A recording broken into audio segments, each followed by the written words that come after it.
Hey, what's up guys? If you're thinking about becoming a firefighter, in today's video I'm going to talk about 9 firefighters that we absolutely hate having on the truck. And if you've been on for any amount of time, I'm sure that you've worked with at least one of these firefighters. So let's get into it. All right, so let's get the first one out of the way, and that's that lazy firefighter that's never around when there's work to be done. Whether it's station duties or emptying out the dishwasher, whenever they hear the dishwasher come open and plates start moving, they don't get up off the recliner, or they just miraculously disappeared right when the work was about to start, or in the mornings when station duties are going on, they're nowhere to be found, and they just show up when they know that all the work is done. All right, so if you find yourself alone in the station, you're probably in the wrong. All right, if it's not at night and everybody's sleeping, there's probably work being done and you're not around. So you're probably that lazy firefighter. All right, and number 2 is that dangerous firefighter that thinks that they know everything. They think they got the job down pat, but when you get on a scene or on a fire call or on the side of the road, they're just a disaster, and they can't throw a ladder, they can't pull hose, they can't do much of anything, but they think they got the job down pat, and they are extremely dangerous, and they're the ones that inevitably go in and they didn't check their pack in the morning, and they'll claim that they have a mask malfunction and they have to come out within 30 seconds of being in a structure fire. Okay, and this is not a one-off thing. They do this repeatedly on whatever type of call that you're on. All right, number 3 is that eternal whiner, man. Everything is terrible, right? The chief sucks, the overtime sucks, the weather sucks, the truck sucks, everything sucks. And they're complaining all day long. If they're at the dining room table, they just bring the vibe down because everything is negative, all right? And these people just have a cloud over them. Whatever station they go to, it's just negativity surrounds them, and they just want to talk about negative aspects of everything.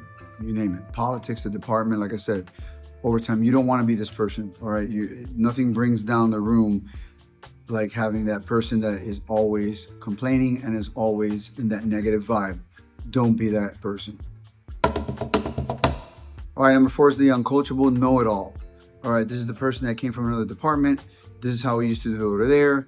Or I saw this on Instagram and this is how so-and-so showed it on Instagram. Well, we're not on Instagram and you're not in the other department, and this is how you're being taught to do it here.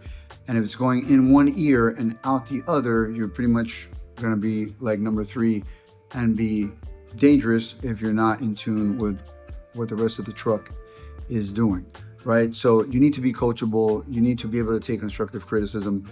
If you're new on the job and somebody that's had 400 structure fires under their belt is giving you some type of constructive criticism or advice, I would consider that like a golden nugget and take it, and just be that person no matter how long you've been on.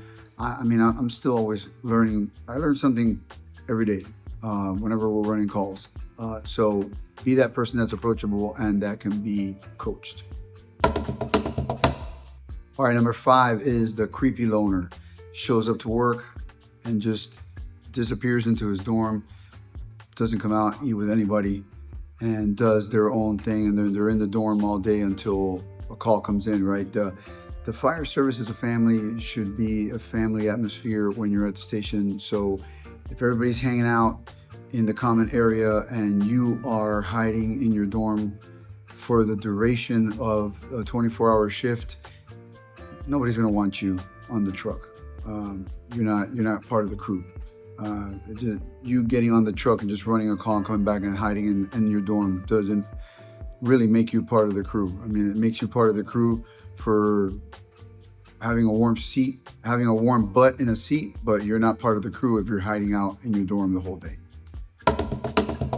Number 6 is the unreliable flake. This is the person that as we like to call, the blue falcon that bangs out on holidays and screws over the person that they were supposed to relieve.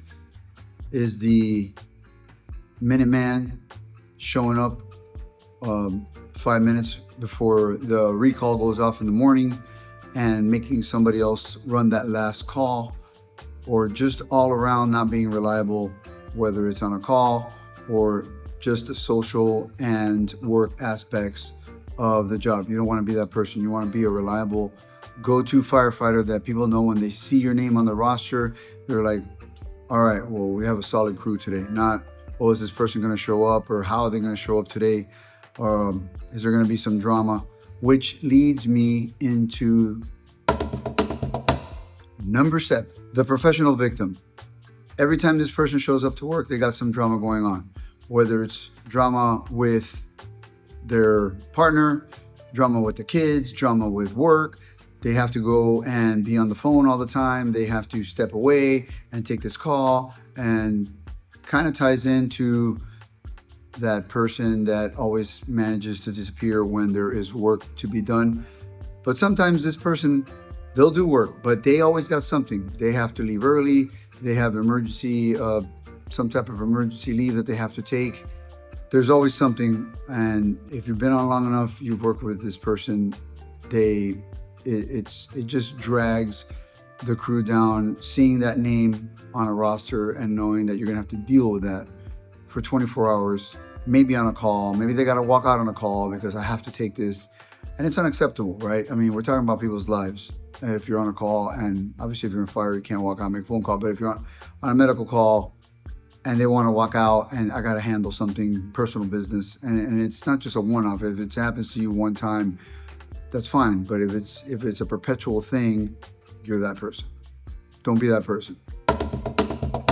All right, and the next one is the gym unicorn. This is the Adonis incarnate, right? This is the person that has 14-pack abs and they eat perfect and they have muscles on top of muscles. Well, in SWAT, we call that having a Ferrari body with a Volkswagen engine. And I say that because they look amazing, but when it's time to do work and when it gets hot and it's sweaty and you have your bunker gear on, they fold like a house of cards. In 10 minutes, they go in and they have to come out and get an IV, while 52-year-olds with hip replacement is in there pulling ceiling or cutting a door open or what have you.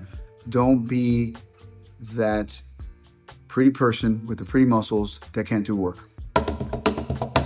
And last but not least is the midnight pumpkin. We all know this person. We've all worked with this firefighter. They're amazing during the day. They do everything perfect. They start lines, they pull hose, they do everything, throw ladders. Midnight comes around and they fall apart. They just can't handle stress. They're falling asleep. They don't remember things. You don't want to be the person that nobody can rely on after midnight, which is when a lot of the bad things happen. Like we say, nothing good happens after midnight.